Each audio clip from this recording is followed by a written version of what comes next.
আসসালামু আলাইকুম। আজ আমি কাঁঠাল কাটা দেখাবো কিভাবে কাঁঠালটাকে কাটতে হয়। অনেকে দেখি ধরে না কেটে, কেটে দেখি রান্না করে। এভাবে তো আসলে করা যায় না। আমরা তো অনেক কিছু ফেলে দিই, সেটাই আমি দেখাবো। এই যে ১ম এ এই কাটা অংশটা আমি ফেলে দিচ্ছি। এই কাটাগুলো রাখা যাবে না। ফেলে দেওয়ার পরে একটা সাদা অংশ বের হবে। ওইটাকে আমি আলাদা করে ছোট, ছোট টুকরো করে কেটে নেব। এই যে এবার বোকটা ফেলে দিচ্ছি।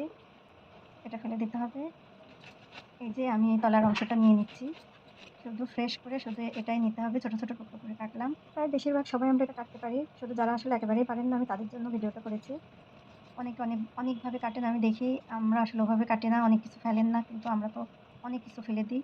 এই যে এবার কাঁঠালের যে যে আরকি মেইন অংশ, ওটা থেকে এই যে চিকন, চিকন এই আঁশগুলো ফেলে দেব। শুধু ফ্রেশ কাঁঠালটা যেটা আরকি আমরা পাকলে খাই, ওইটা রাখবো। আর ওইটার মধ্যে কিন্তু আরেকটা এই যে একটা পর্দা, এটা কিন্তু খুব শক্ত। ফেলে দিতে হয়। বীজটা গায়ে থাকে। এবার বীজটা নিয়ে নিচ্ছি। এটাও পরিষ্কার করে শুধু কেটে নেব। মোটামুটি কাঁচা কাঁঠাল থেকে মাত্র ৩ টা অংশ নিতে হবে। এই যে আমি দেখাই দিচ্ছি বীজটা আর কাঁঠালটা আর ওর চামড়াটা। এই ৩ টা জিনিস নিতে হবে।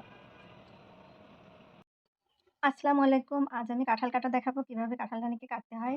অনেকে দেখি ধরে না কেটে, কেটে দেখি রান্না করে। এভাবে তো আসলে করা যায় না। আমরা তো অনেক কিছু ফেলে দিই, সেটাই আমি দেখাবো। এই যে ১ম এ এই কাটা অংশটা আমি ফেলে দিচ্ছি। এই কাটাগুলো রাখা যাবে না। ফেলে দেওয়ার পরে একটা সাদা অংশ বের হবে।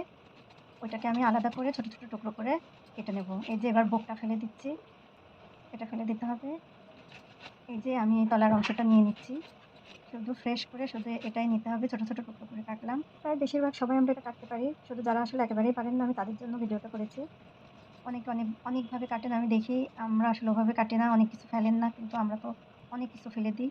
এই যে এবার কাঁঠালের যে যে আরকি মেইন অংশ, ওটা থেকে এই যে চিকন, চিকন এই আঁশগুলো ফেলে দেব। শুধু ফ্রেশ কাঁঠালটা যেটা আরকি আমরা পাকলে খাই, ওইটা রাখবো। আর ওইটার মধ্যে কিন্তু আরেকটা এই যে একটা পর্দা, এটা কিন্তু খুব শক্ত। ফেলে দিতে হয়। বীজটা গায়ে থাকে। এবার বীজটা নিয়ে নিচ্ছি। এটাও পরিষ্কার করে শুধু কেটে নেব। মোটামুটি কাঁচা কাঁঠাল থেকে মাত্র ৩ টা অংশ নিতে হবে। এই যে আমি দেখাই দিচ্ছি বীজটা আর কাঁঠালটা আর ওর চামড়াটা। এই ৩ টা জিনিস নিতে হবে।